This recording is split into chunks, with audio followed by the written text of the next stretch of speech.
Israel யமன் மீது கடந்த 2 நாட்களாக நடத்திய தாக்குதல்கள் படு பயங்கரமான தாக்குதல்கள். அதிலே பெருத்த இழப்பையும் பெருத்த சேதத்தையும் யமன் சந்தித்திருக்கிறது என்கிற செய்திகளும் வெளியாக இருக்கிறது. குறிப்பாக யமன் தன்னுடைய சனா ஏர்போர்ட்டை கால வரையறை இல்லாமல் இழுத்து மூடுவதாக அறிவித்திருக்கிறது. அதில் நிறைய சேதங்கள் ஏற்பட்டிருக்கிறது. அவங்க அதுக்கு என்ன சொல்லுவாங்கன்னா, ஒரு ரப்பர் பால் மாதிரி அடிக்க ரிட்டர்ன் வந்துகிட்டே இருப்பாங்க. நாங்கள் மீண்டும் மீண்டும் இஸ்ரேலுக்கு ஆதரவான கப்பல்கள் மீது அட்டாக் பண்ணுவோம், அமெரிக்காவினுடைய கப்பல்கள் மீது தான் எங்களுடைய தாக்குதல்கள் இருக்காது.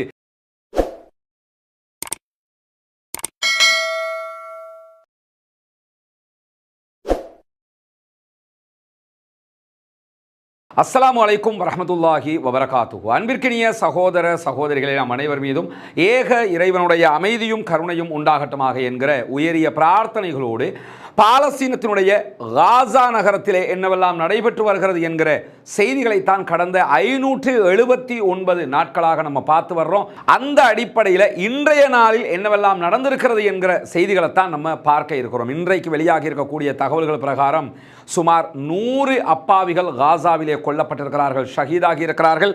193 பேர் படுகாயம் அடைந்திருக்கிறார்கள். அவ்வளவு ஒரு உக்கிரமான தாக்குதல் காசாவிலே இஸ்ரேலிய இராணுவத்தினால் நடத்தப்படுகிறது என்கிற செய்திகள் வெளியாகி இருக்கக்கூடிய நேரத்தில் மேலதிகமான கவலைக்குரிய செய்தியாக இன்றைக்கு வெளியாகி இருக்கக்கூடிய ஒரு முக்கியமான செய்தி என்னன்னா, லெபனானுடைய சிடோன் என்கிற நகரத்தில் இன்றைக்கு அதிகாலையிலேயே இஸ்ரேலிய ஆக்கிரமிப்பு இராணுவம் நடத்திய ஒரு வான்வழி தாக்குதல்களில் பாலஸ்தீன விடுதலை அமைப்பினுடைய லெபனானுக்கு பொறுப்பாக இருந்து செயல்பட்ட தளபதிகளில் ஒருவராக இருக்கக்கூடிய ஹாலித் அல் அஹமது என்கிறவர் இன்றைக்கு கொல்லப்பட்டிருக்கிறார், ஷஹீதாகி இருக்கிறார் என்கிற செய்திகள் வெளியாகி இருக்கிறது. பாலஸ்தீன விடுதலை அமைப்பு இது தொடர்பான இரங்கலையும் இன்றைக்கு தெரிவித்திருக்கிறது.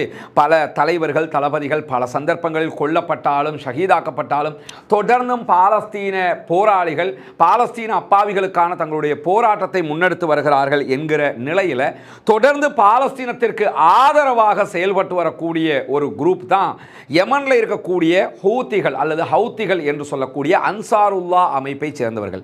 இவர்கள் தொடர்ந்து இஸ்ரேலுக்கு எதிரான தாக்குதல்களையும் அமெரிக்காவுக்கு எதிரான தாக்குதல்களையும் நடத்தி வருகிற போது அமெரிக்காவோடு அவர்களுக்கு ஒரு இணக்கம் தற்போது ஏற்பட்டிருக்கிற செய்திகளை நம்ம நேற்று சொல்லியிருந்தோம். அது என்ன ஏதுங்கிறத நம்ம பார்க்கிறதுக்கு முன்பதாக இஸ்ரேல் யமன் மீது கடந்த 2 நாட்களாக நடத்திய தாக்குதல்கள் படு பயங்கரமான தாக்குதல்கள். அதிலே பெருத்த இழப்பையும் பெருத்த சேதத்தையும் யமன் சந்தித்திருக்கிறது என்கிற செய்திகளும் வெளியாக இருக்கிறது. குறிப்பாக யமன் தன்னுடைய சனா ஏர்போர்ட்டை கால வரையறை இல்லாமல் இழுத்து மூடுவதாக அறிவித்திருக்கிறது. அதில் நிறைய சேதங்கள் ஏற்பட்டிருக்கிறது.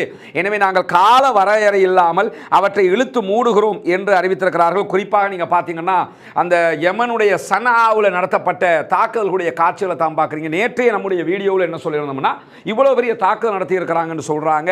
என்டபே விமான நிலையத்தில் தாக்குதல் நடத்தும் போது 6 அல்லது 8 விமானங்களையும் அவங்க அழிச்சிருந்தாங்க. இந்த விமான நிலையத்தில் விமானங்கள் அழிக்கப்பட்ட மாதிரி செய்திகள் வரலங்கிற செய்தியை நம்ம சொல்லியிருந்தோம். ஆனால் இன்றைக்கு அந்த செய்திகள் வெளியாக இருக்கிறது. குறிப்பாக இஸ்ரேல் சனா விமான நிலையம் மீது நடத்தியிருக்கக்கூடிய தாக்குதல்களில் விமான நிலையத்தினுடைய முனையங்கள், அதாவது பிளாட்ஃபார்ம் சொல்லுவாங்களா, இல்லை ஃப்ளைட் போய் நிறுத்தக்கூடிய அந்த முனையங்கள் பல அழிக்கப்பட்டிருக்கிறது. அதே போன்று கேட்டரிங் கட்டிடம் மொத்தமாக அழிக்கப்பட்டிருக்கிறது. கிட்டத்தட்ட 6 விமானங்களை இஸ்ரேலிய ஆக்கிரமிப்பு இராணுவம் அழித்திருக்கிறது. ஓடுபாதையில் ரன்வேல பெருத்த சேதத்தை அவர்கள் உண்டாக்கி இருக்கிறார்கள் என்கிற செய்திகள் வெளியாகி இருக்குது. இங்க நீங்க பார்க்கலாம், அவங்க அழித்திருக்கக்கூடிய ஒரு விமானத்தை தான் நீங்க பார்க்குறீங்க, அதனுடைய காட்சிகளை பார்க்குறீங்க. சனா விமான நிலையத்தினுடைய முனையங்கள் மொத்தமாக தாக்கப்பட்டிருக்கக்கூடிய காட்சிகளை நீங்க பார்க்குறீங்க. அதே மாதிரி இங்க பார்க்கலாம், இது ரன்வே ஓடுபாதை எப்படி குன்றும் குழியுமாக மாற்றப்பட்டிருக்கிறது என்கிற காட்சிகள் பதிவு செய்யப்பட்டிருக்கிற அதே நேரம் அந்த பகுதிகளில் இருக்கக்கூடிய தொலைத்தொடர்பு கோபுர பகுதிகளும் அழிக்கப்பட்டிருக்கிறது. அங்கே தீப்பற்றி எரியக்கூடிய காட்சிகளும் பதிவு செய்யப்பட்டு இது தொடர்பான நிறைய வீடியோக்களை சனா ஏர்போர்ட்டாலேயே அவங்களுடைய அஃபீஷியல் எக்ஸ் பேஜிலேயே வெளியிட்டிருக்கக்கூடிய காட்சிகளை தான் நம்மளும் காட்டிக்கிட்டு இருக்கோம். இங்கே நீங்கள் பார்க்கலாம் எவ்வளவு பெரிய அழிவுகள் ஏற்பட்டிருக்கிறது என்பதற்கான காட்சிகளாக இருக்குது. இங்கே பார்க்கலாம், இது ஒரு பெரிய வகையான விமானம் ஒன்றும் அழிக்கப்பட்டிருக்கிறது என்பதை இங்கே காட்சிப்படுத்தப்படுகிறது. இங்கே மொத்தமாக நீங்கள் பார்க்கலாம் சனா ஏர்போர்ட்டினுடைய உள்ளக பகுதி, அதனுடைய அழிவுகள் எப்படி இருக்கிறது என்கிற காட்சிகள். இப்படி ஒரு பலத்த சேதம் சனா ஏர்போர்ட்டுக்கு ஏற்பட்டிருக்கிறது. அதில் எந்த மாற்று கருத்தும் கிடையாது. 6 விமானங்கள் அழிக்கப்பட்டிருக்கிறது என்று சொல்லும்போது கிட்டத்தட்ட தோராயமாக 500 மில்லியன் US டாலர்கள் இழப்பு ஏற்பட்டிருக்கிறது என்கிற செய்திகளும் தகவல்களும் இன்றைக்கு வெளியாகி இருக்கிறது. 500 மில்லியன் இழப்புகளை சந்தித்தவங்க எப்படி இருப்பாங்க நம்ம யோசிக்கணுமா இல்லையா? இனிமே போதும், நாங்கள் அவங்களுக்காக நின்னது, நீங்கள் கொஞ்சம் பார்த்துக்கிறங்க, எங்களுக்கு ரொம்ப அடி விழுந்துருச்சு, இப்படித்தானே நிற்பாங்க. ஆனால் அவங்க அப்படி சொல்லலை. அதுதான் ஹூத்திகள். அவங்க அதுக்கு என்ன சொல்லுவாங்கன்னா, ஒரு ரப்பர் பால் மாதிரி அடிக்க ரிட்டர்ன் வந்துக்கிட்டே இருப்பாங்க. அந்த அடிப்படையில் இன்றைக்கு அவர்கள் வெளியிட்டிருக்கக்கூடிய அறிக்கையில் என்ன சொல்லியிருக்கிறாங்கன்னு சொன்னால், முதலாவதாக இஸ்ரேலை நோக்கி இன்றைக்கு ஒரு பாலிஸ்டிக் சூப்பர்சோனிக் ஏவுகணை தாக்குதலை அவர்கள் நடத்தி இருக்கிறார்கள். இஸ்ரேல் என்ன சொல்லியிருக்கிறாங்கன்னா, நாங்கள் வான்வழியிலேயே அதை அழிச்சிட்டோம்னு சொல்லியிருக்கிறாங்க. இது எவ்வளவு தூரம் உண்மை என்கிற கேள்வி எழுகிற அதே நேரத்தில் இன்றைக்கு யமன்ல இருந்து இஸ்ரேலை நோக்கி மிக துல்லியமான தாக்குதல் நடத்தப்பட்டிருக்கிறது என்று ஹவுத்தி குழுக்கள் அறிவித்திருக்கக்கூடிய செய்தியோடு சேர்த்து என்ன சொல்லியிருக்கிறாங்கன்னு சொன்னா, எங்களுக்கும் அமெரிக்காவுக்கும் இடையில ஒரு போர் நிறுத்த ஒப்பந்தம் ஏற்படுகிறது என்பது எல்லோருக்கும் தெரியும். ஆனாலும் இந்த ஒப்பந்தத்தில் இஸ்ரேல் இல்லை என்பதை மிக தெளிவாக இன்றைக்கும் நேற்றே அறிவிச்சிட்டாங்க. இன்னைக்கு என்ன சொல்றாங்கன்னா, இஸ்ரேலுடனான யுத்தத்தை நிறுத்துவோம் என்கிற கட்டுப்பாடெல்லாம் இதற்குள் இல்லை. உலகளாவிய வர்த்தகம் பிசினஸ் சீர்குலைக்கிற வேலையில் ஈடுபட்டவங்க யமனிகள் என்கிற குற்றச்சாட்டு முன்வைக்கப்படுகிற நேரத்தில் நாங்கள் மீண்டும் மீண்டும் இஸ்ரேலுக்கு ஆதரவான கப்பல்கள் மீது அட்டாக் பண்ணுவோம், அமெரிக்காவினுடைய கப்பல்கள் மீது தான் எங்களுடைய தாக்குதல்கள் இருக்காது என்று இன்றைக்கு யமன் தாக்குதல் பற்றிய அறிவிப்பில் அதையும் சேர்த்து அறிவிச்சிருக்கிறது. மட்டுமல்லாமல் காசாவுக்கான மனிதாபிமான உதவிகள் வழங்கப்பட வேண்டும், மருந்து உணவுகள் எல்லாமே கொடுக்கப்படணும், யுத்தம் நிறுத்தப்படணும். அப்படி நிறுத்தினா மட்டும்தான் இஸ்ரேல் மீதான அட்டாக்கை நாங்கள் நிறுத்துவோம் அப்படின்னு சொல்லி இன்றைக்கு அறிவித்திருக்கிறாங்க. அஸ்ஸலாமு அலைக்கும் வரஹ்மத்துல்லாஹி வபரகாத்துஹு. அன்பிற்கினிய சகோதரர்களே, பொத்துவில், இலங்கையினுடைய கிழக்கு மாகாணம் பொத்துவில்ல நம்ம செய்து வரக்கூடிய ஏழை மக்களுக்கான வீட்டு திட்டத்தை இன்றைக்கு பார்வையிட வந்திருக்கிறோம். இன்ஷா அல்லாஹ் வெகு விரைவில் இந்த 5 வீடுகள் கையளிக்க இருக்கிறோம், அல்ஹம்துலில்லாஹ்.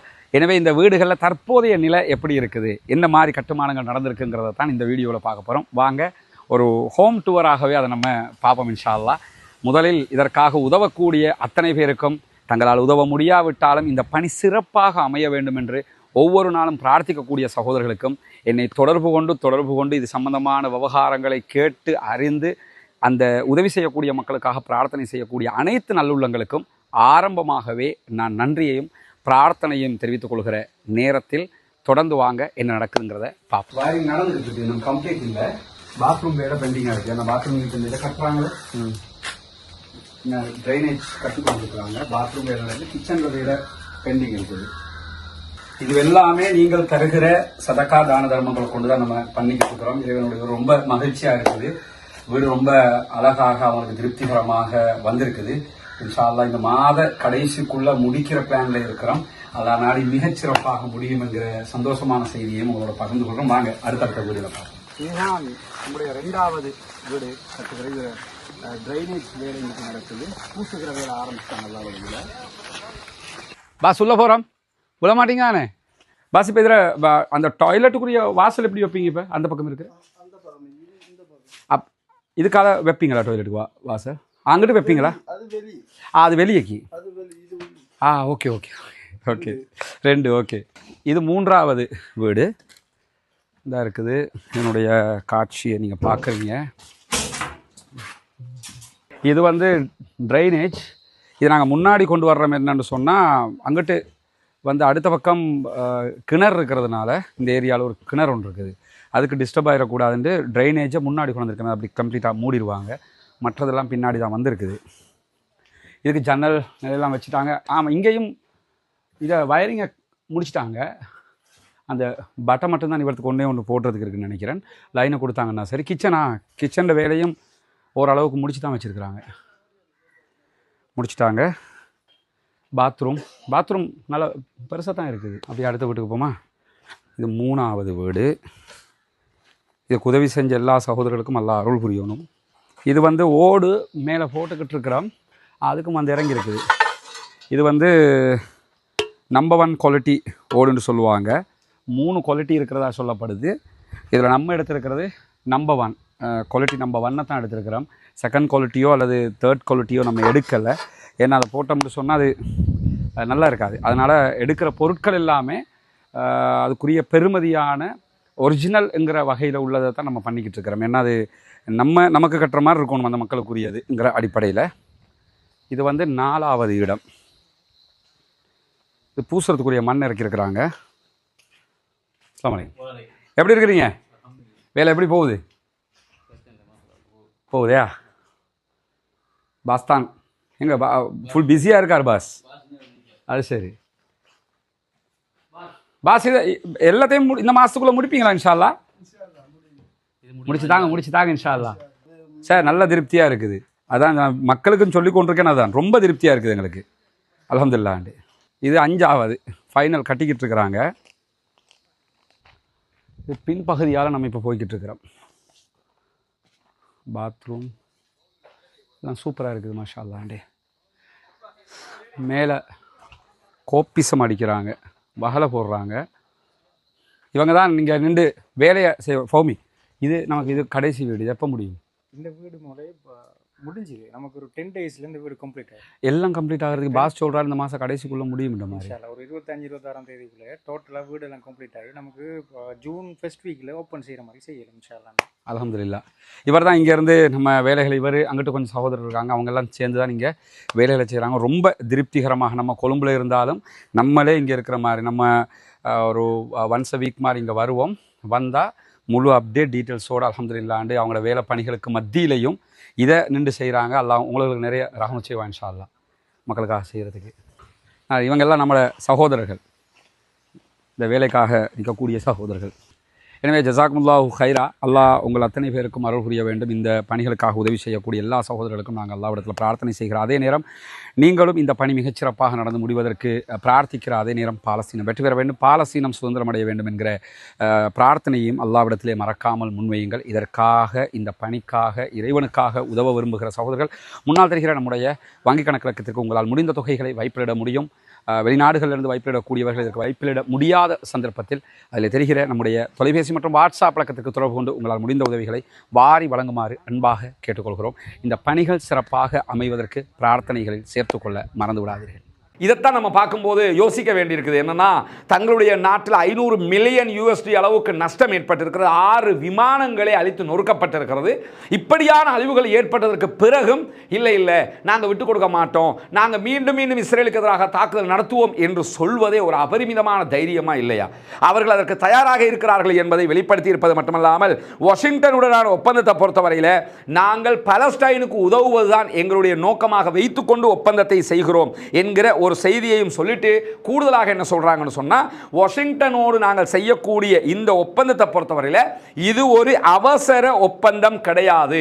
ஓமான் பல மாதங்களாக பேசியதின் பின்னால் வந்திருக்கக்கூடிய ஒரு வாய்மொழி மூலமான ஒப்பந்தம். எழுத்துல கூட இந்த ஒப்பந்தம் கிடையாது. வாய்மொழி மூலமாக ஒரு அண்டர்ஸ்டாண்டிங்ல எங்க கப்பல்களுக்கு நீங்க அடிக்காதீங்க, உங்களுக்கு நாங்க அடிக்க மாட்டோம். அமெரிக்காவுக்கு என்ன, டொனால்ட் ட்ரம்பினுடைய திட்டத்தை இதுல இருந்து நீங்க புரிஞ்சுக்கலாம். அவர் வந்ததுல இருந்து என்ன செஞ்சுக்கிட்டு இருக்கிறாரு? தண்ட நாட்டுக்கு வருமானம் வரணும், தண்ட நாடு நஷ்டப்படக்கூடாது. இறுதியாக இந்த நாள் அவர் வெளியிட்டிருக்கக்கூடிய அறிவிப்பில் ஹாலிவுட் திரைப்படங்கள் எல்லாமே இந்த அமெரிக்காவில் தான் எடுக்கப்படணும், அமெரிக்காவுக்கு வெளியில் எடுக்கிற அத்தனை திரைப்படங்களுக்கும் 100% வரி விதிக்கப்படும் அப்படின்னு அறிவிச்சிருக்கிறாரு. ஏன் அறிவிக்கிறாருன்னா, வருமானம் நாட்டுக்குள்ள வரணும், வெளியில போகக்கூடாது, அமெரிக்கன் காசு அமெரிக்கனுக்கு தான் என்கிற அடிப்படையில் இருக்கக்கூடிய ஒருவராக, ஒரு பிசினஸ் மேனாக அவர் அதை யோசிக்கிறாரு. அந்த புள்ளியில நின்று நீங்க யோசிச்சு பார்த்தீங்கன்னா, யமன் மீதான அட்டாக் அவர் ஆரம்பிச்சது ஜோ பைடன் ஆரம்பிச்சு அதில் நிறைய செலவு போகுது. இவர் அமெரிக்காவுடைய முன்னாள் ஜனாதிபதி ஆரம்பத்தில் இருக்கிற போதும் நிறைய யுத்தங்களுக்கு முடிவு கட்டினார். ஏன்னா செலவு போகுது, நாங்கள் போய் எங்க ஆக்கலாம், அங்கே சாகடிக்கவும் தேவையில்லை, எங்களுக்கு அந்த நஷ்டம் தேவையில்லைன்னு ஒரு முடிவு எடுக்கக்கூடிய ஒரு ஆள். திடீர்னு என்ன செய்வார் அந்தாலுக்கே தெரியாதானே. அப்படியான ஒரு ஆள் என்ன அவருடைய பார்வைன்னு சொன்னால், யமனில் யுத்தம் நடக்கிறது, எவ்வளவு பெரிய சேதம், பொருட்சேதம் நடைபெற்றுக் கொண்டிருக்கிறது. என்னன்னா, அவங்களுக்கு பலத்த அடி விழுகுது, கப்பல்களுக்கு போக முடியாமல் இருக்கு. எவ்வளவுதான் ஹூத்திகளுக்கு நம்ம அடித்தாலும் அவங்க அந்த ரூட்ல கப்பல், ரெட் சீல கப்பல் போக விட மாட்டேங்கிறாங்க.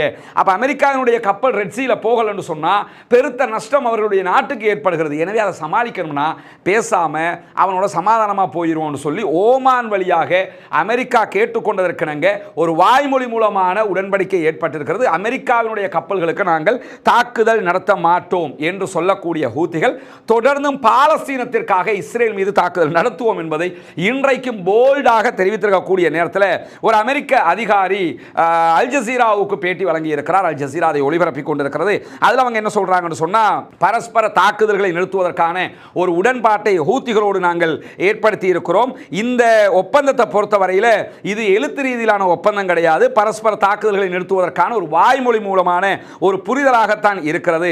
இந்த புரிதல்ல அந்த செங்கடல்ல கப்பல்கள், அமெரிக்க கப்பல்கள் பயணிப்பதற்கு ஹவுத்திகள் அனுமதிப்பார்கள். இதே நேரத்தில் அவர்கள் மீதான தாக்குதலையும் நாங்கள் நிறுத்துவோம். இதே போன்று இஸ்ரேல் மீதான தாக்குதல்களை அவர்கள் நிறுத்த மாட்டார்கள். அது ஒப்பந்தத்துக்குள்ள வரல. பட் அவங்க இஸ்ரேலை தாக்கினாங்கன்னா நாங்கள் அவங்களை யமனுக்குள்ள போய் தாக்க மாட்டோம். இஸ்ரேலுக்கு நாங்கள் உதவி செய்வோம். இஸ்ரேலுக்குள்ள அவர்களுடைய ஏவுகணைகள் வராமல் தடுக்கிறதுக்கு தேடெல்லாம் கொடுத்து வச்சிருக்காங்கல்ல, அதை சொல்றாங்க. இந்த அயன்டோம் மாதிரி தேடை கொடுத்து வச்சிருக்காங்க, அதை சொல்றாங்க. நாங்கள் அந்த உதவியை செய்வோம், நாங்கள் யமனுக்குள்ள போய் தாக்க மாட்டோம்ங்கிற செய்தியும் அவர் சொல்லியிருப்பது மட்டுமல்லாம, இந்த ரெண்டு பக்க தாக்குதலை பொறுத்தவரையில் ஹவுத்திகளுக்கு பலத்த அழிவுகள் ஏற்பட்டிருக்கிறது. அமெரிக்க அதிகாரி சொல்றாரு, ஏன்னா ஹொதைதா துறைமுகத்தை தாக்கி இருக்கிறோம், சனா ஏர்போர்ட் தாக்கப்பட்டிருக்குது, பல இடங்களை நாங்கள் அட்டாக் பண்ணியிருக்கிறோம், ஹவுத்திகளுக்கு பலத்த இழப்புகளை ஏற்படுத்தி இருக்கிறோம்ங்கிறதுல எந்த மாற்று கருத்தும் கிடையாது. ஆனால் ஈரானுடைய ஆயுதங்களோடு தொழில்நுட்ப வல்லமையோடு இருக்கக்கூடிய ஹவுத்திகளை பொறுத்தவரையில் மொத்தமாக அவர்களை இல்லாமலாக்க முடியாமல் இருக்கிறது. நாங்கள் அவங்கள பவரை குறைச்சிருக்கிறோமே தவிர அவங்கள மொத்தமாக இல்லாமலாக்க முடியாமல் இருக்கிறது. அதே நேரத்தில் எங்கள் மீதான தாக்குதல்களும் வலுவாக விழுந்திருக்கிறது, எங்க மேலேயும் பல இடங்கள் அவங்க அட்டாக் பண்ணியிருக்கிறாங்க என்கிறதையெல்லாம் ஒப்புக்கொண்டு நாங்கள் இந்த நிலைமைக்கு வந்திருக்கிறோம்னு சொன்னதோட, இன்றைக்கு இஸ்ரேலிய அமைச்சர்கள், பிரைம் மினிஸ்டர் எல்லாருமே வானத்துக்கும் பூமிக்கும் குதிக்க ஆரம்பிச்சிட்டாங்க. நீங்கள் எப்படி எங்களை கைவிட்டு போகலாம்? ஏன்னா இந்த ஜியோனிஸ்டுகளை ஒன்று புரிஞ்சுக்கிறங்க, நம்ம நபிகள் நாயகத்துடைய காலத்திலிருந்து பார்க்குற வரலாற்று ஒரு நிகழ்வு என்னென்னா, தனியாக என்றைக்கும் யுத்தத்துக்கு வரமாட்டான், யாரையாவது சேர்த்துக்கிட்டு தான் வருவான். அமெரிக்கா இல்லைன்னா இவன் ஓடி போயிடுவாங்கிறது நமக்கு தெரியும். இப்போ என்னன்னா, நம்ம சனாவில் போய் எப்படா தாக்குறது, இப்போ இந்த பக்கம் எப்படா நம்ம அமெரிக்கா நம்மளை விட்டுட்டு போயிட்டாங்கன்னா நம்ம எப்படா எதிர்கொள்றது என்கிற கவலை அவர்களுக்கு வந்திருக்கிறது. கட்டுமையான அறிக்கைகளை வெளியிடுகிறார்கள். அமெரிக்கா எங்களை கைவிட்டு விட்டு செல்கிறது என்றெல்லாம் அவர்கள் அழக்கூடிய காட்சிகள் எல்லாம் வெளியாகி இருக்கிறத நம்ம பார்க்க முடிகிறது.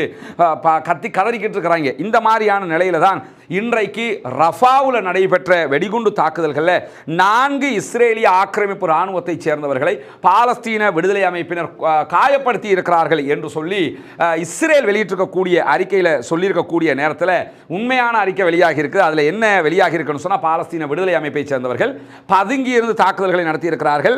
ரஃபாவினுடைய கிழக்கு பகுதிகளில் ஒரு வெடிகுண்டு பொருத்தப்பட்ட ஒரு வீட்டுக்குள்ளே இருக்கக்கூடிய பங்கர் வாசலுக்கு இஸ்ரேலிய ஆக்கிரமிப்பு இராணுவத்தை இழுத்தோம். அந்த பகுதிகளுக்கு ஏமாந்து அந்த பகுதிகளுக்கு வந்தாங்க. வந்ததோடு அவர்கள் மீது நாங்கள் தாக்குதல் நடத்தினோம். தாக்குதல் நடத்தியதில் 10 இஸ்ரேலிய ஆக்கிரமிப்பு இராணுவத்தை சேர்ந்தவர்களும் 2 நாயும் அதிலே இருந்தது. அத்தனை பேரையும் நாங்கள் அழித்திருக்கிறோம் என்கிற செய்திகளை வெளியிட்டிருப்பது மட்டுமல்லாமல், அதில் சில பேர் தப்பிச்சு போக பார்த்தாங்க, அவங்கள 0 தூரத்தில் நின்று துப்பாக்கி சூடு நடத்தி அழித்திருக்கிறோம் என்கிற செய்திகளையும் அவர்கள் இன்றைக்கு வெளியிட்டிருக்கக்கூடிய நேரத்தில், இன்றைக்கு வெளியாக இருக்கக்கூடிய இன்னும் ஒரு அறிவிப்பு என்னன்னு சொன்னால், மொசாதுடைய தலைவருக்கு நெருக்கமான வட்டாரத்தில் இருந்து வெளியாக இருக்கக்கூடிய செய்தின்னு சேனல் 13 இஸ்ரேலுடைய செய்தி தொலைக்காட்சி வெளியிட்டிருக்கக்கூடிய செய்தியில், கத்தாரோட பேச்சுவார்த்தைகளை உச்சமாக நாங்கள் நடத்தி கொண்டிருக்கிறோம். எனவே வெகு விரைவில் கைதிகள் பரிமாற்ற ஒப்பந்தம், ஒரு சமாதானம் வருவதற்கான வாய்ப்பு இருக்கிறது என்கிற ஒரு நல்ல செய்தியும் வந்திருக்கக்கூடிய நேரத்தில் இன்னும் ஒரு உச்ச பயங்கரமான செய்தி ஏற்பட்டிருக்கிறது. அது என்னன்னு சொன்னால், இந்த காசாவில் வெடிக்காத குண்டுகள் கிட்டத்தட்ட 3000 இருப்பதாக இஸ்ரேலிய ஆக்கிரமிப்பு இராணுவம் கணிப்பிட்டிருக்கிறது. ஏன்னா அவங்க போட்டவங்களுக்கு தெரியுமில்ல, எத்தனை போட்டோம், எத்தனை வெடிச்சது, எத்தனை வெடிக்கலன்னு. இதில் உச்சகட்ட ஆச்சரியமும் பயங்கரமும் என்னென்னு சொன்னால், அந்த வெடிக்காத குண்டுகள் 3000 இருக்கிறது. அதில் ஒரு குண்டு அமெரிக்க டாலர்களில் $30,000 வரும். ஒரு குண்டு $30,000, 3000னா கணக்கு நிற்குமா? உதாரணமாக நீங்கள் பார்த்தீங்கன்னு சொன்னால், ஒரு குண்டை நீங்கள் எடுத்துக்கிட்டீங்கன்னு சொன்னாலே இலங்கை பணத்தில் கிட்டத்தட்ட 89 லட்சங்கள் வரும் ஒரு குண்டு. அப்போ ஒரு குண்டே 89 லட்சம்னா 3000 குண்டுன்னும் போது தலையில் நம்ம கை வைக்க வேண்டி வந்துடும். இந்திய ரூபாய்களில் பார்த்தீங்கன்னா 25,41,000 அளவுக்கு அதனுடைய விலை ஏற்படும். இவ்வளவு குண்டுகள் தற்போது காசாவில் இருப்பதாகவும், இப்போ என்ன அவங்களுக்கு ஏற்பட்டிருக்கக்கூடிய இன்னொரு பிரச்சனைன்னு சொன்னால், இப்போ அவங்களுக்கு விழுகிற அடி குண்டு தாக்குதல் நடக்குது. இப்போ இன்னைக்கு நடந்த ரஃபாவில் நடந்த தாக்குதல் குண்டு தாக்குதல். இந்த குண்டுகள் எல்லாமே அவங்க விட்டுட்டு போன குண்டுகளை தான் பாலஸ்தீன விடுதலை அமைப்பு மீண்டும் எடுத்து தாக்குதல் நடத்தி கொண்டிருக்கிறார்கள் என்கிற செய்திகள் வெளியாகி கொண்டிருக்கிறது. எனவே தொடர்ந்து பாலஸ்தீன விடுதலை அமைப்பும் இஸ்ரேலுக்கு எதிரான தாக்குதல்களை நடத்துகிறது. யமனில் இருக்கக்கூடிய ஹூத்திகள் தங்கள் மீது பாரிய இழப்புகள் ஏற்பட்டிருந்த போதும் கூட பாலஸ்தீன மக்களுக்காக நாங்கள் நிற்போம் என்று சொல்லியிருக்கிறார்கள். அமெரிக்காவோடு அவர்கள் சார்ந்த விஷயத்தில் மட்டும்தான் ஒப்பந்தம். பாலஸ்தீனத்திற்காக நாங்கள் உச்சமாக தாக்குதல்களை நடத்துவோம் என்று இன்றைக்கும் தாக்குதல்களை நடத்தி இருக்கிறார்கள். பாலஸ்தீனம் வெற்றி பெற வேண்டும், பாலஸ்தீனம் சுதந்திரம் அடைய வேண்டும், பாலஸ்தீன மக்களும் நம்மை போன்று நிம்மதியானவர்களாக மாற வேண்டும் என்கிற உயரிய பிரார்த்தனைகளோடு பாலஸ்தீன மக்களுக்காக தினமும் பிரார்த்திக்கிற அதே நேரம் இஸ்ரேல் ஆக்கிரமிப்பு ராணுவத்திற்கு எதிராக குனூத்து நாசிலாவை ஓத மறந்து விடாதீர்கள் சகோதரர்களே, தாய்மார்களே, நண்பர்களே. அதே போன்று ஜனநாயக ரீதியாக பாலஸ்தீன மக்களுக்காக குரல் எழுப்புவோமாக. தீவிரவாதம் ஒழிய வேண்டும், பயங்கரவாதம் இல்லாதொழிக்கப்பட வேண்டும், இஸ்ரேலிய ஆக்கிரமிப்பு பயங்கரவாதம் மொத்தமாக இல்லாதொழிக்கப்பட்டு அமைதியான பூவுலகு திரும்ப வேண்டும் என்கிற பிரார்த்தனையோடு முடித்துக் கொள்கிறேன். வாஹ்ரதவானா அல்ஹம்துலில்லாஹி ரப்பில் ஆலமீன்.